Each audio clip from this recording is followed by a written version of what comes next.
Dans cette leçon, nous allons étudier le cercle. Alors tout d'abord, définissons ce qu'est un segment.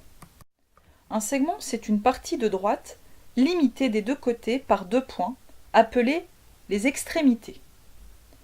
Si les extrémités sont les points A et B, on peut nommer le segment AB entre crochets ou BA entre crochets, parce que le segment qui va de A vers B, c'est le même segment que celui qui va de B vers A. Le segment AB a une longueur. Cette longueur se note AB sans crochet. Sur ce dessin est tracé un segment AB. A et B sont les extrémités. Définissons maintenant ce qu'est le milieu d'un segment. Le milieu d'un segment, c'est le point qui appartient au segment et qui est situé à égale distance de ses extrémités. Par exemple, si vous avez un segment de 6 cm de longueur, le milieu de ce segment, ça sera le point qui appartient au segment et qui est à 3 cm des points A et B. Quand, dans une figure, vous tracez un segment et son milieu, on ajoute sur cette figure un codage. Un codage en géométrie, ça veut dire même longueur. Ici, comme M est le milieu du segment AB, cela signifie que la longueur AM et la longueur MB sont égales. On met donc le même codage sur ces deux segments. En mathématiques, il existe des symboles qui permettent de nous faire gagner du temps dans la rédaction. Nous avons déjà vu le symbole de parallèle et de perpendiculaire. Étudions maintenant les symboles appartient et n'appartient pas. Le premier symbole signifie appartient. Le deuxième symbole, le même mais barré, signifie n'appartient pas.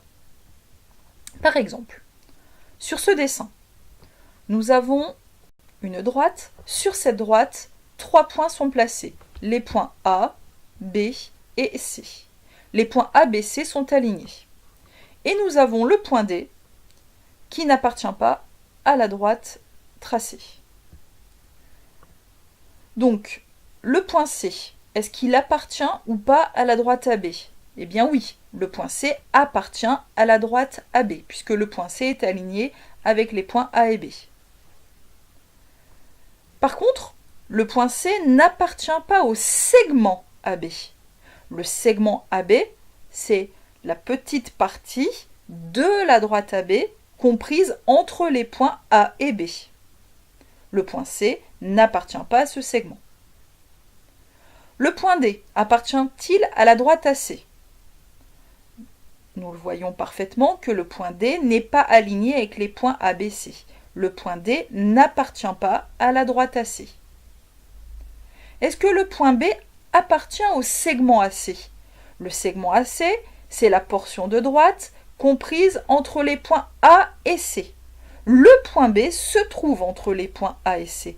Donc le point B appartient au segment AC. Enfin, est-ce que le point B appartient à la droite AD?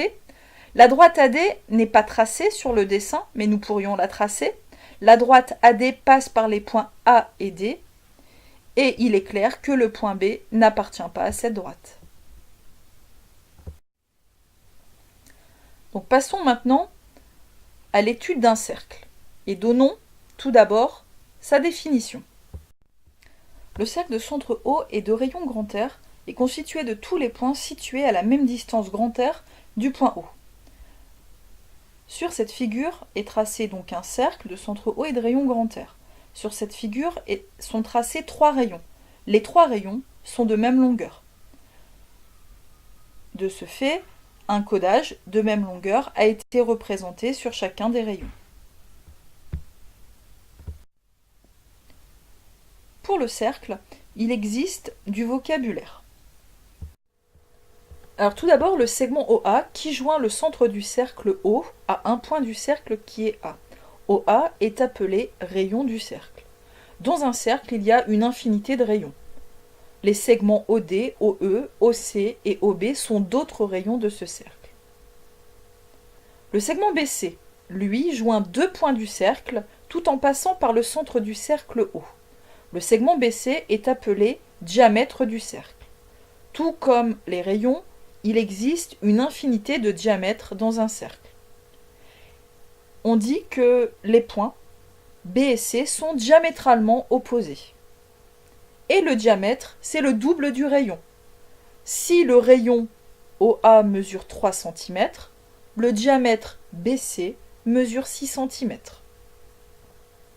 Le segment DE joint deux points du cercle, mais lui sans passer par le centre du cercle. DE est appelé une corde du cercle. Et enfin, ce qui est colorié en violet sur le cercle est une partie du cercle. AB est appelé un arc de cercle.